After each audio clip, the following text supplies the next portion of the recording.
The room had no walls she could see the end of. That was the first thing Mara noticed.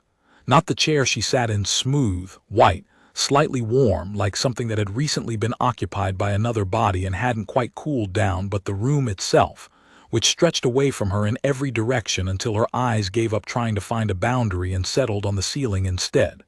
The ceiling was close, maybe 10 feet, white, featureless, the only thing in the entire space that felt bounded and contained. The second thing she noticed was the console. It hovered at chest height in front of her, a rectangular panel about the size of a textbook, floating with no visible means of support. It pulsed with a slow, soft blue light, rhythmic as a resting heartbeat. On its surface, a single line of text in clean sans serif lettering, precise, unadorned, readable without squinting, which meant that whoever had designed this thing had done their homework on human visual ranges and hadn't cut corners about it. Task sequence initiated. Subject MARAVOSS, human female 31. Choices 100. Begin when ready. She was not ready. She was a database analyst for the Cooperative Monitoring Bureau and had been for 7 years, and the defining characteristic of her professional life was that she processed information at a rate her supervisor had once described, with mild discomfort, as unusually fast. She cross-referenced migration records. She flagged anomalies in resettlement applications. She sat at a desk on the 14th floor and did the same work every day and ate lunch at her desk more often than not, and went home on the subway and made dinner and read things on her tablet, and went to bed at a reasonable hour. Her clearance was mid-level orange. She had, in 3 years of working under the Concord Accords, the treaty that formalized alien residency on Earth and brought a dozen species into cooperative cohabitation with humanity, spoken to exactly 4 non-humans in a professional context. 2 of those had been administrative androids who barely qualified. She was not the kind of person who got taken. And yet here she was. She remembered the morning with the irritating clarity of something that hadn't resolved. The coffee had tasted slightly off, not wrong enough to stop drinking, wrong enough to notice. The elevator on the Bureau's ground floor had gone 1 floor too many and then stopped, and the doors had opened onto a hallway she didn't recognize. Not construction wrong or renovation wrong, just wrong. A hallway with the same fluorescent lighting, and the same linoleum, and the same hanging exit signs as every other hallway in the building, and yet entirely and unambiguously not a hallway she had ever been in before. And then the room. No transition she could identify. No loss of consciousness she could point to. Just the hallway and then the room, the chair, the console, the ceiling at 10 feet, and the floor that felt like it was made of something that wasn't quite tile and wasn't quite stone, and the light that came from everywhere and nowhere and the text. She breathed through her nose, deliberately, once. Then she looked at the console again. Choice 1 of 100. What is your primary motivation? Below the question, a scrolling list of answers moved past at a pace that was readable but not leisurely slow enough to catch the words, fast enough to make it difficult to hold on to any single one for long. Comfort, survival, connection, achievement, recognition, fear, love, duty, power, knowledge, service, security. She watched them scroll and felt something cold move through her that was not quite fear and not quite adrenaline, more like the specific sensation of being measured from the inside, of having something run its hands along the interior walls of her and checking the dimensions. She reached out and touched the panel. The scrolling stopped. The cold moved through her again, and then it was gone, replaced by a kind of alertness she recognized from the best moments of her work. The ones where the data suddenly resolved into a shape, where the numbers stopped being numbers and started being a story. She made herself be still. She looked at the options. She thought about what she was doing and about what the room was doing, and after a moment she was reasonably certain of one thing, The test was not just collecting her answers. Someone, something was watching her choose. The latency between her touching the panel and the scroll stopping was not random. It had been calibrated. Every hesitation, every second she spent reading before she stopped the scroll was data. She selected duty and kept her expression neutral. That was in itself a choice she could use. The test began in earnest around the third question. The first two had been easy enough to categorize: motivational frameworks, abstract preference rankings, the kind of psychological profiling she recognized from the Bureau's own onboarding battery, scaled up and given a slightly more ominous interface. She answered them honestly, because her instinct was always toward honesty when the lie would cost more than it gained, and because there was a practical logic to it. She wanted to see what they did with honest answers before she decided whether to start giving them something else. By question 3, the nature had shifted.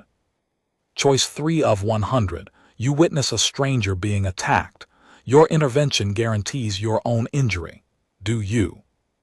The scrolling list began. She stopped it before it had completed its first cycle. She had always been like that. Not brave, exactly. She had never particularly thought of herself as brave, because bravery implied she'd weighed the options and made a deliberate choice, and what she actually did was closer to what her sister called fast-twitch conscience. The decision made itself before the deliberation could catch up. Her mother called it the family flaw. Her supervisor at the Bureau had said once, in a tone of mild professional bewilderment, that she was refreshingly undeliberative. She had spent her entire adult life trying to slow it down, to build in the pause her father always said she was missing, the reflective moment before action that distinguished mature judgment from impulsive reaction. She hadn't managed it yet. She answered, intervene. The panel flickered. The blue light pulsed once, brighter than its baseline rhythm, and then settled back to its resting rate. Accepted. The next question arrived. She noticed that the panel didn't score her. No green light for a correct answer, no red for an incorrect one. No percentage, no rating, no comparative data showing her where she ranked against other subjects. The test was collecting without evaluating. The evaluation was being done elsewhere. She understood that distinction with a clarity that arrived somewhere below the level of deliberate thought, which was the level at which she understood most things that mattered. By the 15th question, she had started to build a map of the map being built of her.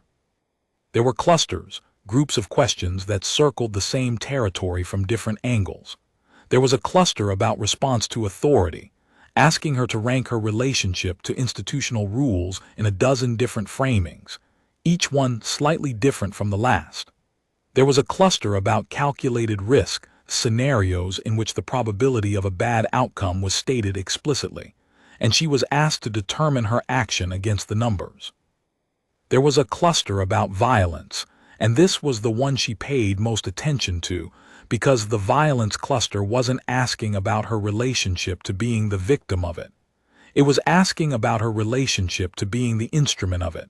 Under what circumstances would she use physical force? At what threshold? Against whom? For what purposes? And threading through all of it, like a wire running behind the walls of a room you couldn't see the end of, a consistent and subtle pressure toward a particular kind of answer, the reasonable one, the measured one, the one that prioritized de-escalation, cooperation, minimal conflict at minimal cost, the option that was always marked in the framing of the question as the most stable. She had been giving those answers. She had been giving them because they were true. She was, in most functional senses, a reasonable person. She preferred de-escalation. She preferred cooperation. She found conflict expensive in ways that went beyond the immediate cost. These were not performances. They were accurate.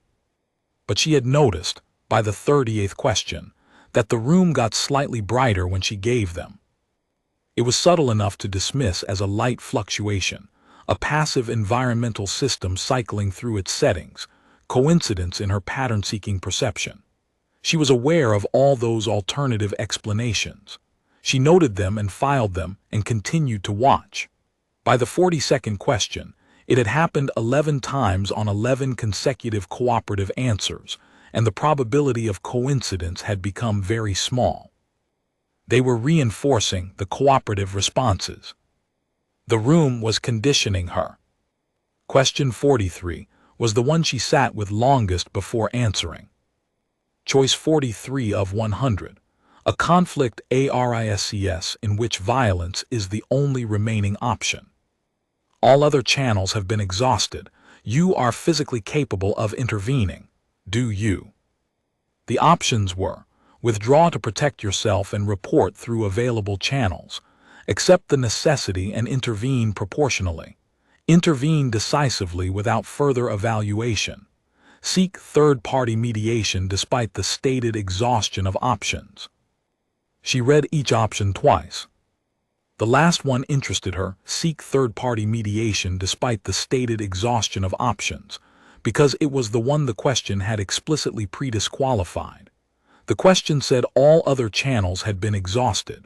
The option that suggested going back to a channel that had been exhausted was, in the logic of the scenario, not a real option. It was a choice that defied the premise, and yet it was there.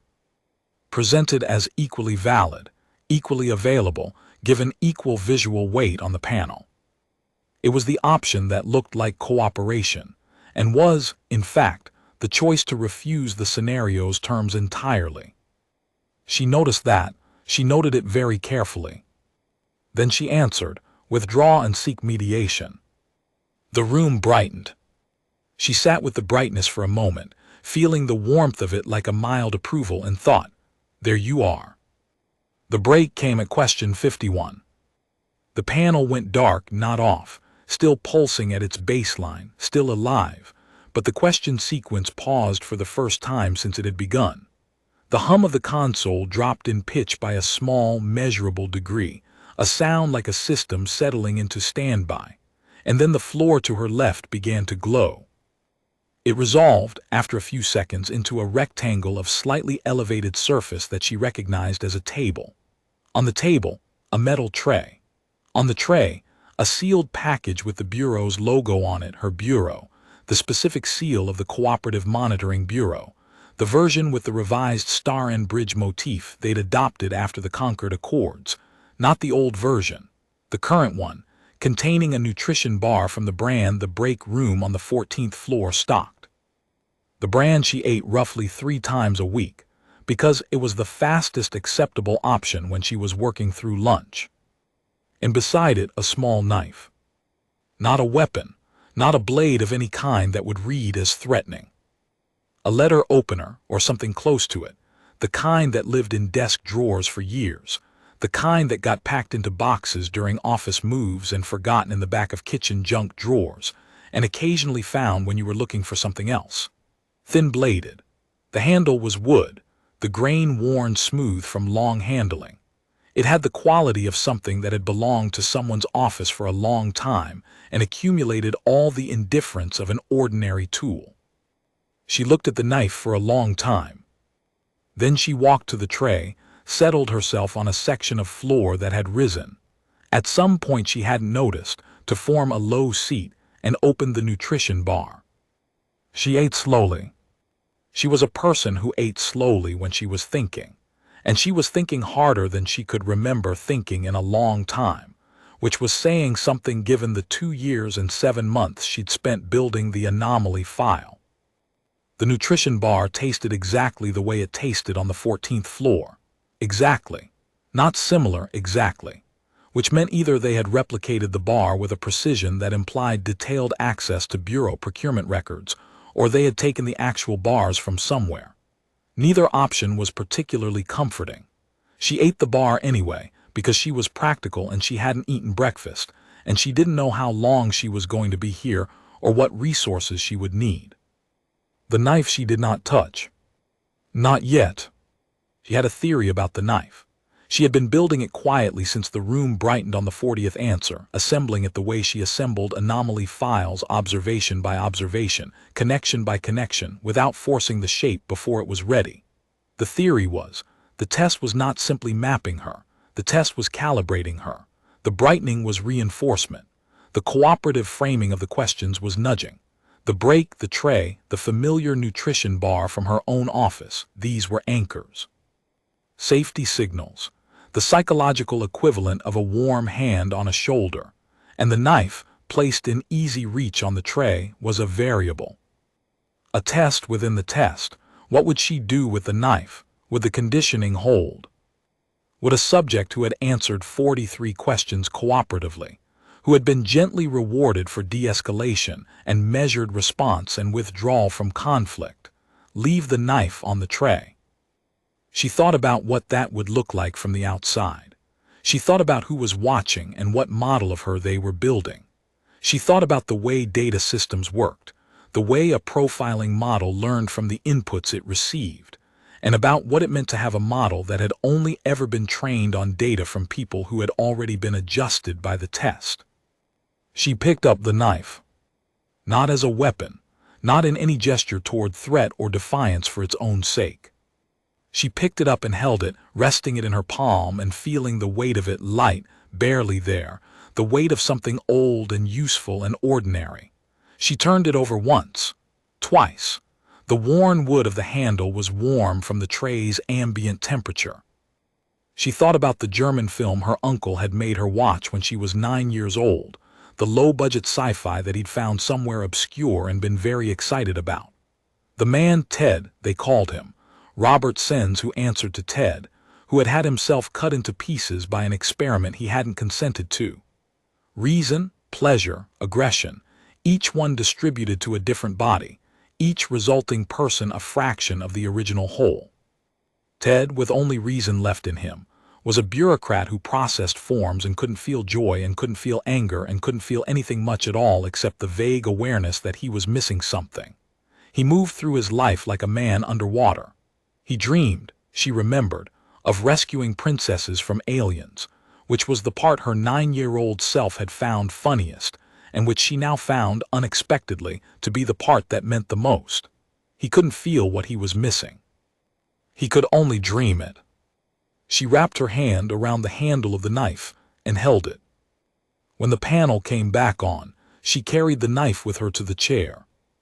She set it on the arm of the chair. She rested her right hand beside it, not gripping it, not raising it, just close. An honest proximity. The test continued. The questions had changed. She noticed it by question 58. Not immediately, the change was gradual, the kind of shift that became visible only once you'd accumulated enough comparison points to read the pattern. But by 58 it was clear. The scenarios were no longer abstract. They were specific. They were her. Choice 58 of 100. An analyst with your clearance level discovers a pattern in resettlement data that suggests unauthorized access. The proper channel for reporting is supervisor escalation. Do you? She held very still. The options scrolled. Report to direct supervisor per protocol. Flag the anomaly internally and await review. Conduct independent analysis before reporting. Escalate beyond the supervisor level without authorization. She stopped the scroll. She looked at the question for a long time. This was not an abstract scenario. This was her. This was exactly the situation she had been in for 2 years and 7 months. The anomaly in the outer colony resettlement data, the gaps, the overwrites, the clusters of records accessed and cleaned and reaccessed in patterns that didn't match any of the Bureau's standard auditing cycles. She had flagged them. She had filed the anomaly reports in triplicate, following the protocol exactly as written.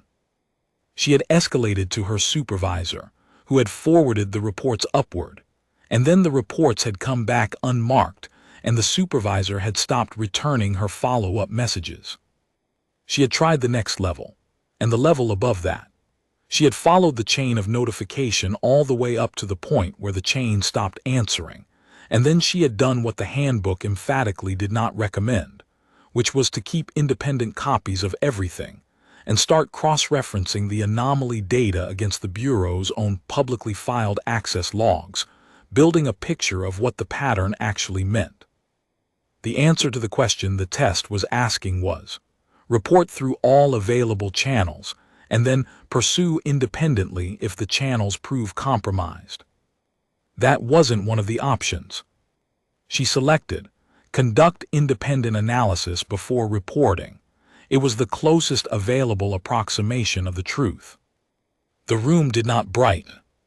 Something in the quality of the air changed. A pressure she hadn't consciously registered until its removal made itself known. A faint ambient hum from the console, steady since the test began, that had just dropped in pitch by a fraction she wouldn't have caught if she hadn't been running the frequency against the baseline in the back of her mind since the beginning.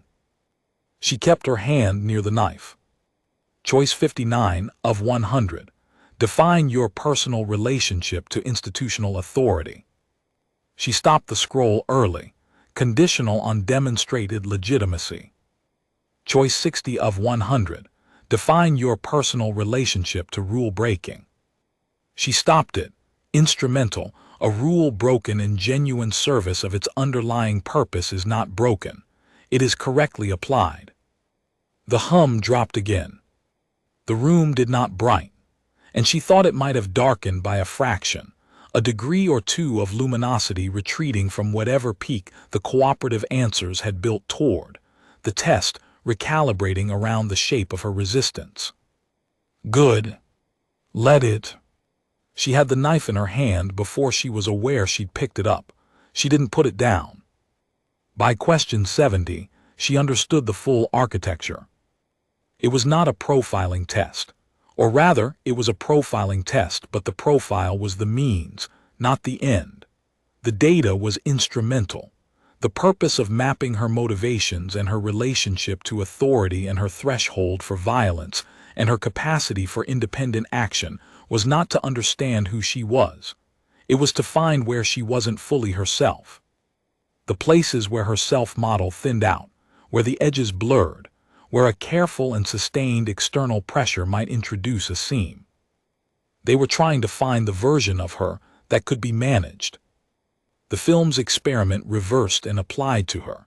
Instead of cutting her character apart in a lab before birth, they were trying to locate the cut points in the person she had already become. Identify the seam between the Mara who filed reports in triplicate and the Mara who kept the backup drive. Identify the seam between the Mara who preferred de-escalation and the Mara who picked up the knife. Find those seams and here was the part that the test never said out loud but that was fully legible in its architecture, widen them.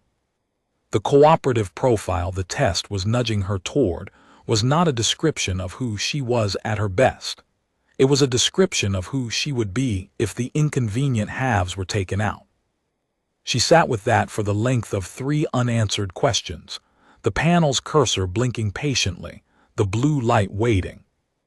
She thought about what it meant to be adjusted, not killed, not restrained, adjusted. Return to your domicile, the same person on the outside, same face and same job and same coffee that tasted slightly off, except that the anomaly file wouldn't bother you anymore. Except that when the chain of notification stopped answering, you'd accept the silence as an answer and move on. Except that the backup drive in the drawer would feel, one morning, like an unnecessary risk, a bit of excess stubbornness that a more mature version of yourself would recognize as counterproductive. She thought about the bureaucrat in the film, Ted Sens, moving through his days in a world that had quietly decided what kind of person would be most convenient for it to have him be, and then simply taking those parts of him out and leaving him the remainder. The reasonable remainder, functional, stable, incapable of anger or joy or the kind of stubborn attachment to an inconvenient truth that made a person useful and dangerous and fully alive. She looked at question 71. Choice 71 of 100. You have the ability to prevent a significant disruption. The cost is complete cessation of an ongoing independent investigation. Do you? The options included: accept the trade, request a mediated compromise, continue the investigation and accept the disruption risk, consult an authority before deciding. She answered, continue the investigation and accept the disruption risk. The hum dropped further. The pressure that had been building in the air since question 58 intensified by a degree she could feel in her back teeth. She answered questions 72 through 79 in quick succession, accurately, honestly, without deliberation, without reaching for the cooperative framing. Each answer dropped the hum a little lower. Each answer removed a little more of the brightness. By question 79, the room felt like a different room than the one she'd woken up in. Not darker exactly, just less comfortable. The chair had cooled by a degree or two. The light was harder. The console's blue was closer to white. She felt more at home in it. The voice came at question 80. It came from no direction she could identify, sourceless in a way that suggested excellent acoustic engineering rather than anything metaphysical, distributed through the space itself rather than arriving from a specific point.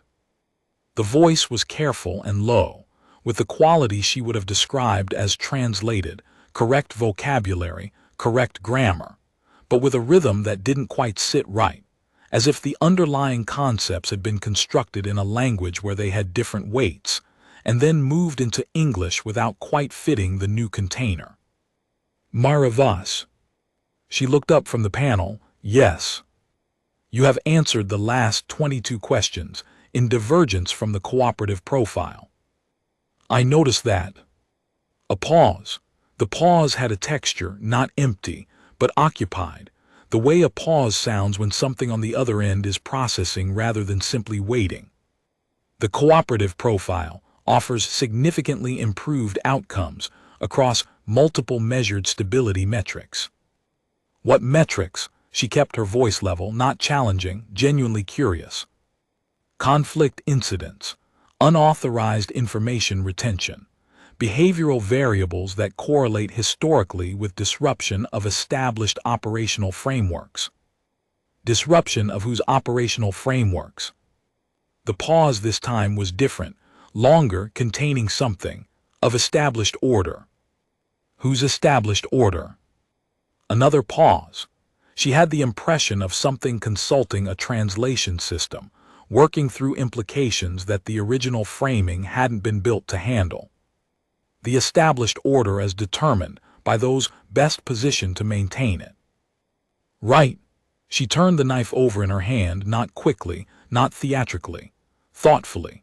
So the disruption the cooperative profile is designed to prevent, that's specifically the disruption of whoever accessed the Bureau's outer colony resettlement data and cleaned the access logs afterward. That's the established order you're protecting. The silence that followed was very long. When the voice came back, it was quieter. The careful quality had intensified, as if the translation system were working harder. You were not supposed to connect those variables during the test sequence. I know. The test is structured to prevent that connection.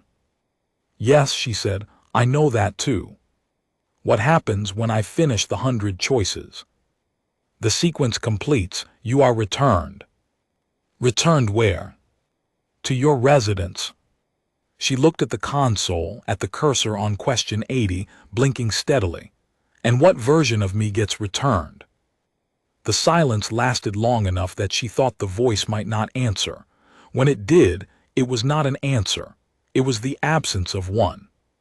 She let the absence sit for a moment. Then she said, I want to be clear about something. I'm not refusing the cooperative profile because I'm irrational or impulsive or dangerous in the ways the test is measuring for. I understand what the cooperative profile would do for the stability metrics. I understand the model. I'm refusing it because I know what this is.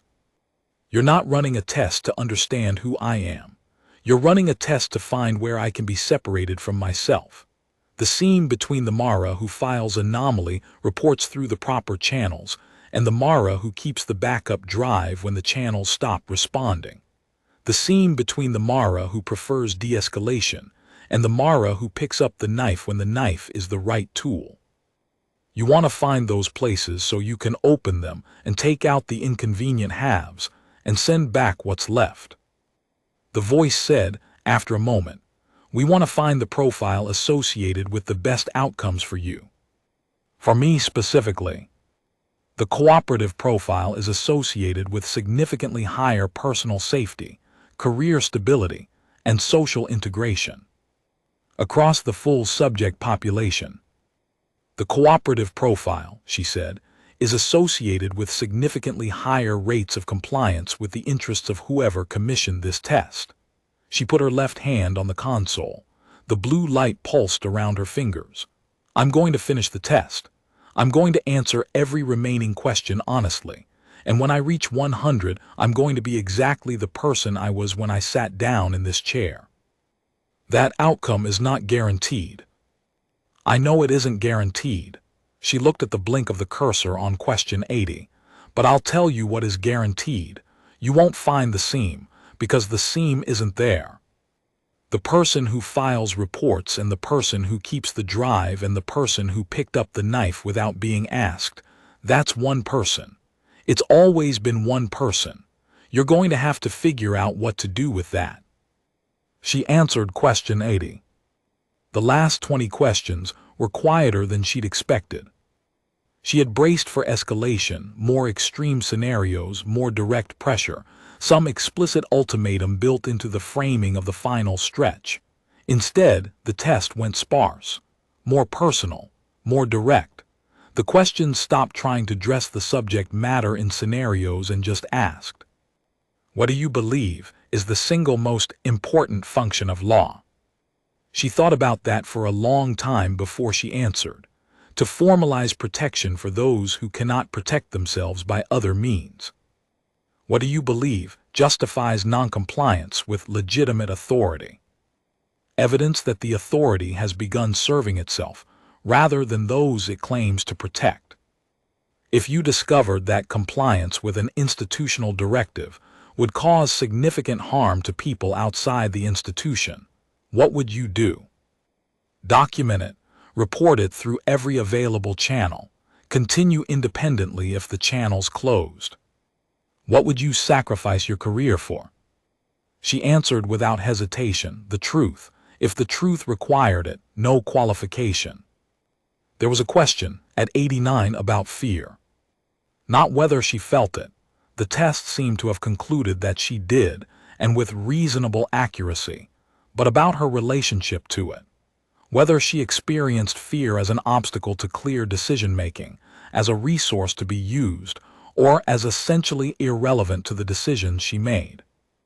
She thought about the elevator that had gone one floor too many, the chair that had been warm from a previous occupant she would never identify, the room with no visible walls, the voice that had not told her what would happen to her at the end of the sequence. She thought about the backup drive in the drawer in her apartment, and the 2 years and 7 months of anomaly reports, and the way the chain of command felt when it simply stopped answering. She answered a resource. Fear tells me the situation is real. At question 93, something in the room shifted again. Not the light, not the temperature, not any physical quality she could name precisely. Something about the quality of attention that was directed at her.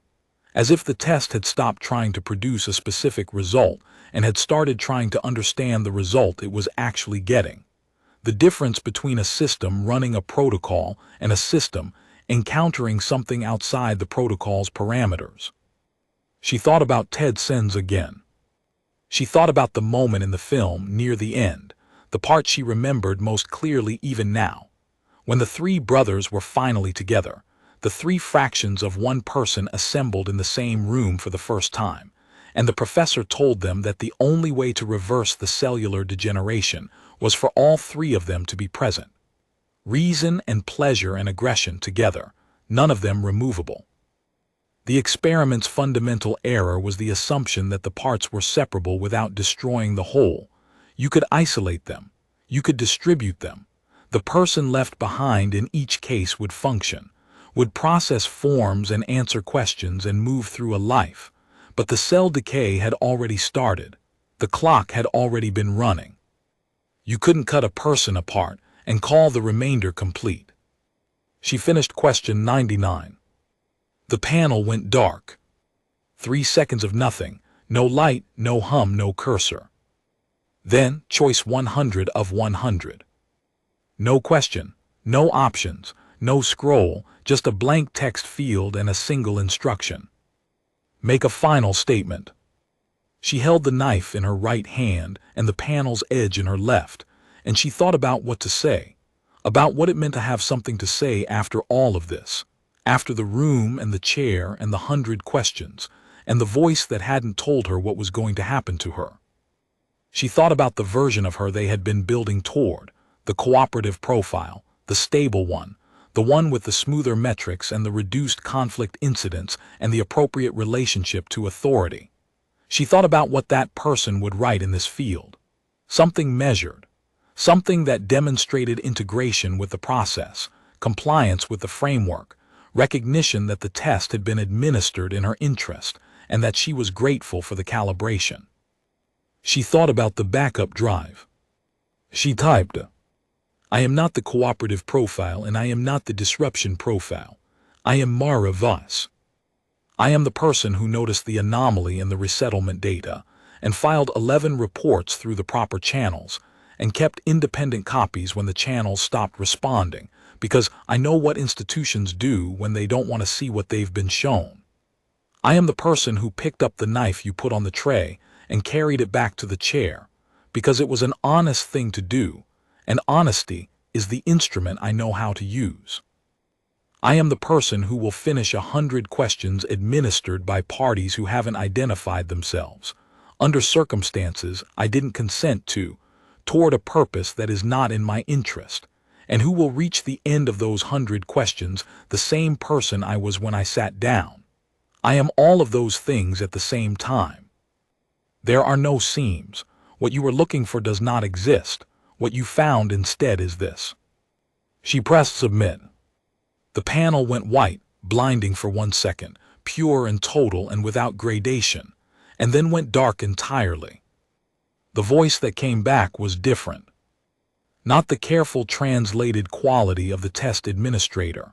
Rougher, faster, the cadence of something hastily rather than diplomatically rendered, a message composed under pressure rather than calibrated for optimal cross-species reception. You are not supposed to identify the purpose of the sequence. I know. Identification of the purpose invalidates the adjustment protocol. The protocol requires an undetected seam. You have demonstrated the absence of a seam. The adjustment cannot proceed. She breathed out, slowly. Not relief exactly, something more like the specific satisfaction of having named correctly a thing that had been trying to stay unnamed. Who are you? An observer, not affiliated with the commissioning party. A pause. There are observers within this program who are not in alignment with the program's objectives. She absorbed that. How many subjects have been adjusted? The program has been running for 14 months. The adjustment rate for subjects who do not identify the purpose is 91%. She held that number for a moment, feeling the weight of it, what it meant. What happens to the adjusted subjects? They are returned. They retain full memory of the test sequence. They believe they have completed a psychological assessment. Their behavioral profiles show measurable reduction in independent action tendencies within 3 to 6 weeks of return. The reduction is self-sustaining. It does not require maintenance. She was very still, and the 9% who don't adjust. Prior to you, all 9% were identifiable as adjustment failures through post-test behavioral markers within the first week. Their records were flagged. They were resequenced. A second test, extended, designed for subjects who identify the purpose of the first. The second adjustment rate for resequenced subjects is 96%. What makes me different from the 9%? The pause that followed was the longest pause of the session. You are the first subject to articulate the mechanism during the sequence rather than inferring it after return. Every previous identification in the 9% occurred in retrospect, after the subject had been returned and had time to process the experience. You identified it while still seated in the chair, before question 80, while continuing to complete the test. The model has no category for this outcome. She sat with that for a moment. She thought about Ted Sens, the bureaucrat who had moved through his days dreaming of rescuing someone from something, who hadn't known until a suicide party on his father's last night that the reason he felt incomplete was because he was incomplete, that the parts of him that could feel angry and joyful and passionately, irrationally attached to an outcome, had been taken out and given to strangers. She thought about the moment of knowing, whether it had felt like rescue or like diagnosis. She thought it had probably felt like both. You said you're not affiliated with the commissioning party, she said. Who is the commissioning party? Entities within the conquered governance structure, not all of them, a faction. The same faction that processed the resettlement data, anomaly. You identified and determined that the pattern of independent discovery presented an unacceptable governance risk.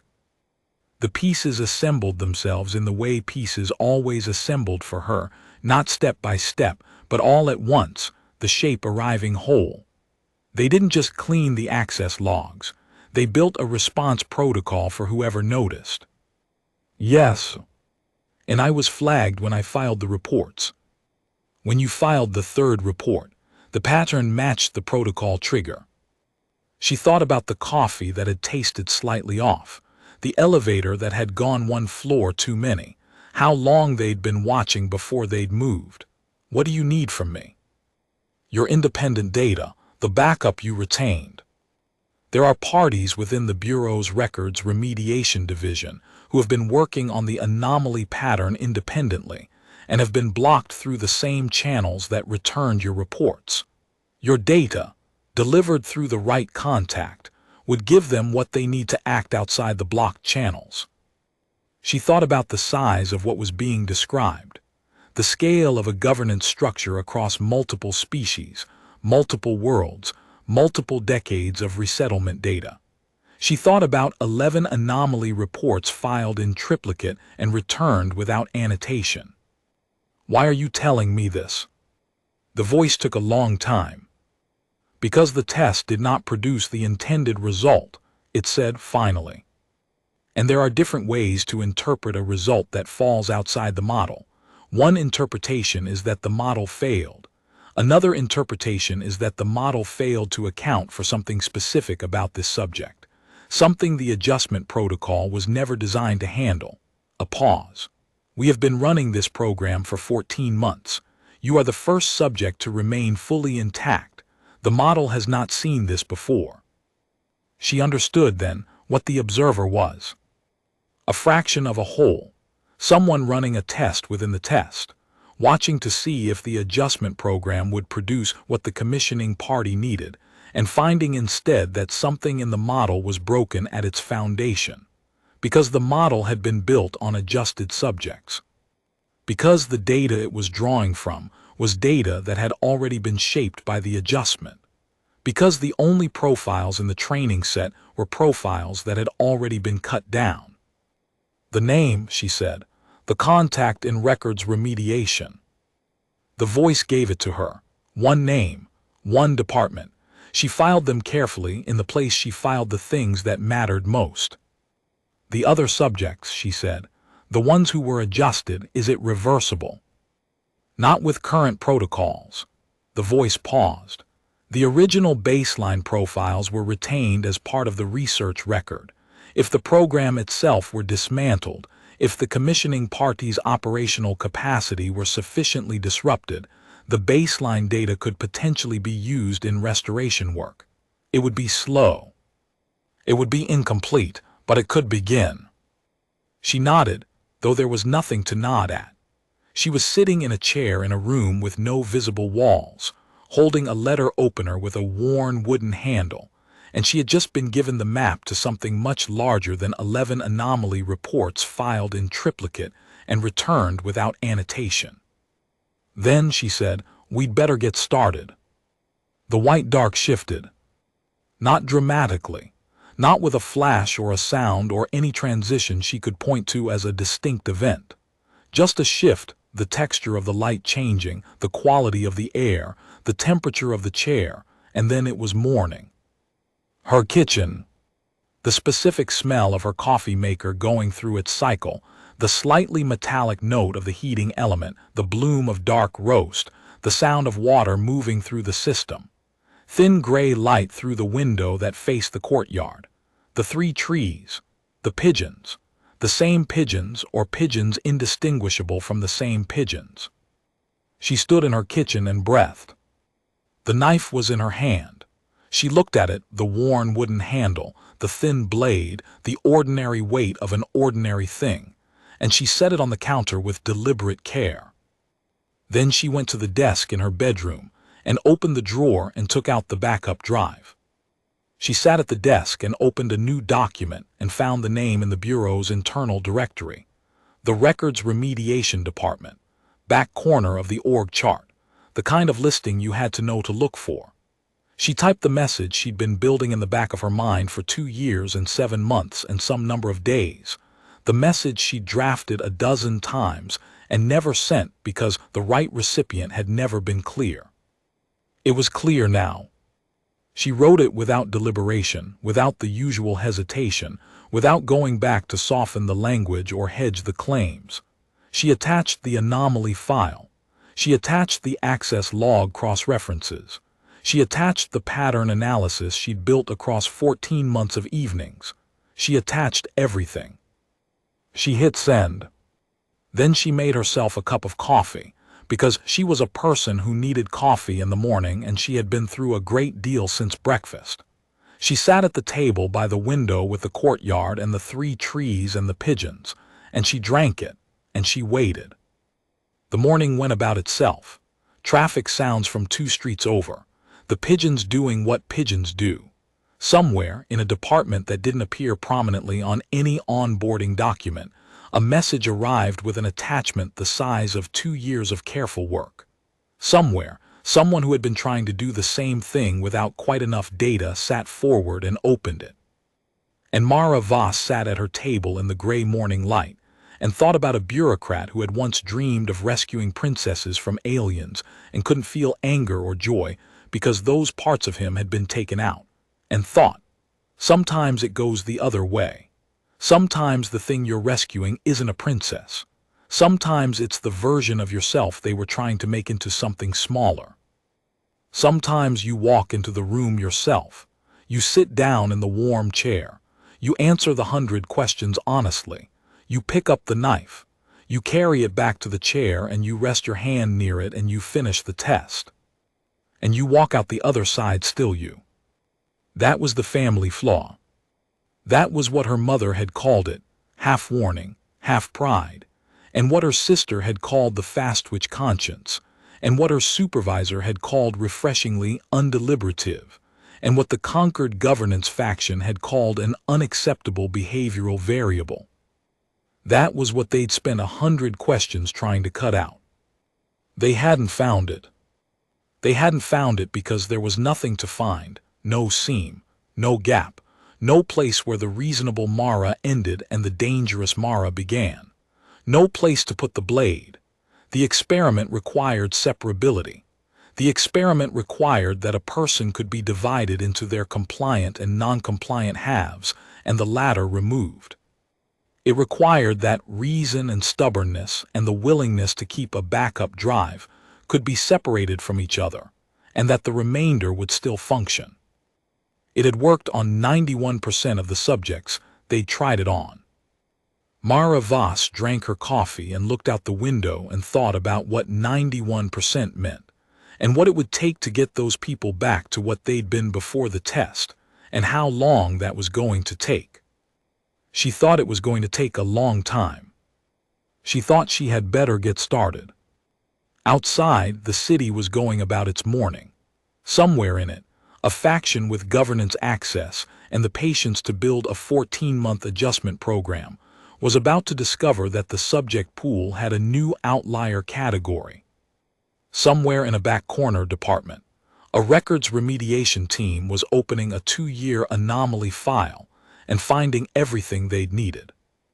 And on a kitchen counter in a city apartment with a courtyard view and 3 pigeons, and a slightly off-tasting coffee maker, a small knife with a worn wooden handle sat where Mara had set it down. She hadn't put it away. She wasn't sure she was going to. It was, she thought, the most useful ordinary thing she owned. There was a knock at her door at 11:43 in the morning. She had been at her desk for 4 hours by then, working through the anomaly file the way she'd worked through it 100 times before, not searching for new data, because she had all the data, but building the presentation structure, the sequence of evidence that would make the pattern legible to someone encountering it without her 2-year context. The records remediation team would have the raw files. What they needed was the map she'd built in her head for the same 2 years, the thing she'd never written down because written down maps could be found and traced and used against the person who made them. She had spent the morning writing the map. The knock pulled her away from it. She stood up from the desk and felt the full weight of the morning in her back and legs. The adrenaline had metabolized hours ago, leaving the kind of tiredness that wasn't unpleasant so much as total, the tiredness of having done something difficult at the level that difficulty requires. She crossed the apartment to the door and looked through the peephole. A woman, mid-40s, professional dress, dark coat, carrying a tablet in a case she recognized from Bureau Standard procurement, looking directly at the door with the patient expression of someone who had been waiting a specific amount of time and was prepared to wait a specific additional amount. Mara opened the door. Mara Voss, not a question. The woman said it the way you say a name when you already know the face and the name, and you're just confirming the synchronization. I'm Petra Falk, Records Remediation, Special Investigations Unit. You moved fast. We've been ready to move since the 6th report. Petra Falk had the quality of stillness that Mara associated with people who had been sitting on something for a long time, not patience exactly, but the particular equilibrium of a person who has learned to hold a weight for an extended period without letting it show. You got your message to us at 7:14 this morning. I've been standing by since 8. Mara stepped back from the door. Come in. Petra Falk came in and looked at the apartment in the way that people who worked with evidence looked at spaces, not judging the personal aesthetic, cataloging the information. She looked at the desk with the open document and the coffee cup that had been refilled twice. She looked at the counter where the knife sat. Her gaze paused on the knife for approximately 1 second longer than it paused on anything else. What happened to you this morning? She asked. I was taken for an assessment. By the adjustment program. Mara looked at her. You know about it. We've known about it for 9 months. We haven't been able to do anything about it because we didn't have the access data to prove who commissioned it, and the commissioning party controls the access verification protocols. Petra Falk sat down in the chair Mara gestured her toward, set the tablet case on her knees, and looked at Mara with the direct expression of someone who had run out of the kind of time that permits anything other than directness. Your anomaly file gives us the access data. Who are they? The commissioning party. Petra Falk told her. It took a few minutes, and it wasn't a simple answer. It never was, with these things, because the kind of faction that could run a 14-month covert adjustment program across a conquered-level governance structure was not a simple thing, was not a single entity with a single decision-maker, but a distributed network of interests that had found sufficient alignment on a specific objective. The objective, in this case, was maintaining a particular distribution of resettlement outcomes, one that was not the distribution the Concord Accords described on paper, But that served the interests of specific entities on specific worlds who had specific investments in how the resettlement corridors moved. The anomaly in the outer colony data was not a clerical anomaly. It was a record of theft. Not a dramatic theft, not ships seized, not populations displaced overnight. The slow kind. The kind that looked like administrative variation and required 2 years of careful cross-referencing against multiple data sources before the shape became legible. Mara had made it legible. The adjustment program, Mara said, when Petra Falk had finished. 91% of the subjects they ran. We know, we have a partial subject list. We've been trying to identify which bureau staff were put through the program without an ability to intervene or document. Your file fills in the piece we were missing, the access pattern that links the commissioning party to the program's operational infrastructure. Petra Falk had opened the tablet and was looking at something on its screen, something in the file Mara had sent. The adjustment reversal question. You know about that too. We've been talking to someone who does. A pause. The observer, the one who contacts non-adjustable subjects. Mara had a specific cold feeling move through her. How many has he contacted? You're the third. The other 2 were resequenced before we could reach them. Petra Falk looked up from the tablet. The observer told us you would be different. He told us before you were scheduled. He told us you would identify the purpose during the sequence. Mara thought about that. About what it meant to be told about by someone running a test, within a program that itself was nested inside a 2-year investigation. She'd been running inside a bureau that was itself inside a governance structure that was itself. She stopped the recursion. It wasn't useful. He also told us, Petra Falk said, that you asked whether the adjustment was reversible. Is it? We believe so, partially, with the original baseline data and enough time and the cooperation of someone who understands the neurological architecture of the adjustment. She paused. It will be slow. It won't be complete for everyone. The subjects who were adjusted earliest will have had the longest time for the behavioral changes to self-reinforce. And that matters for the reversal timeline. But it can start. It can start, once we have what we need to bring the program down and secure the original data. She looked at the tablet. Your file gives us the commissioning access. The observer's testimony gives us the operational chain. That's sufficient to bring this to the Concord Oversight Committee through a channel the commissioning party doesn't control. Mara said, what channel? Petra Falk looked up and smiled briefly, and with the quality of something that had been suppressed for a long time and was allowed out now because the conditions had finally changed. Records remediation, she said. We have filing authority that predates the Concord Accords. It was written into the founding documentation as a fail-safe. The specific language was inserted by someone who apparently anticipated that a structure this large and complex would eventually have factions within it that needed a bypass.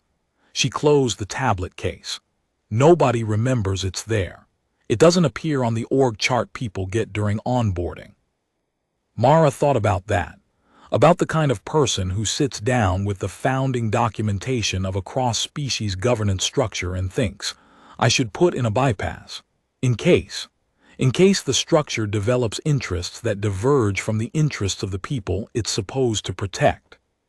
She thought about the backup drive in the desk drawer. It was the same kind of thinking. What do you need me to do? She asked. What Petra Falk needed her to do was, in the end, the same thing she'd been doing for 2 years and 7 months. Document. Present.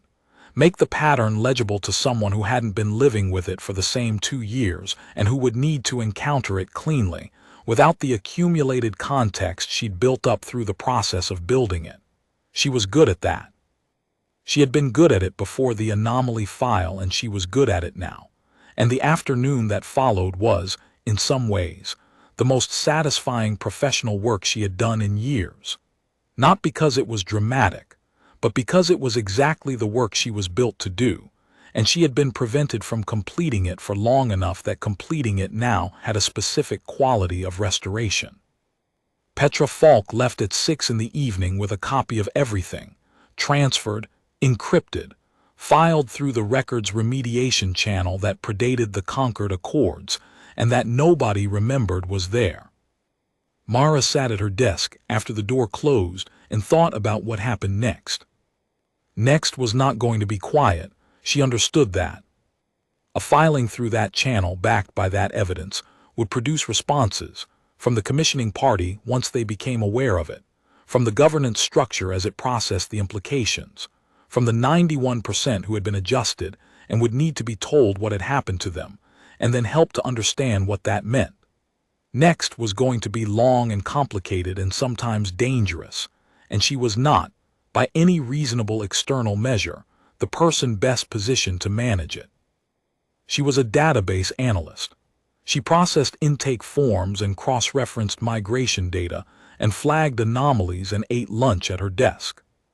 She was also, it turned out, the person who identified the mechanism during the sequence rather than after return. The person the model had no category for. The person who sat in the warm chair for 100 questions and walked out the other side exactly the same person who had sat down. She was the outlier in the data set. She was going to have to get used to that. She looked at the counter where the knife sat. The letter opener with the worn wooden handle, the ordinary weight, the thing they had put on the tray as a variable to test whether the conditioning would take. She had picked it up without being asked. She had carried it to the chair. She had held it through 80 questions and carried it out of the room and into her apartment and set it on the counter and not put it away.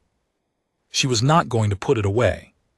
She made herself another cup of coffee, because it was evening and she should have been having something more substantial than coffee, but she was not hungry in a way that was going to change quickly. And she sat at the table by the window with the courtyard and the 3 trees, and she watched the city move through its evening, and she thought about what had happened to her since the elevator went 1 floor too many. She thought about the 91%, about the person they were now: functional, stable, cooperative, their metrics improved across the board. She thought about whether they knew. The observer had said they retained the memory of the test. They remembered it as a psychological assessment. They would not feel adjusted.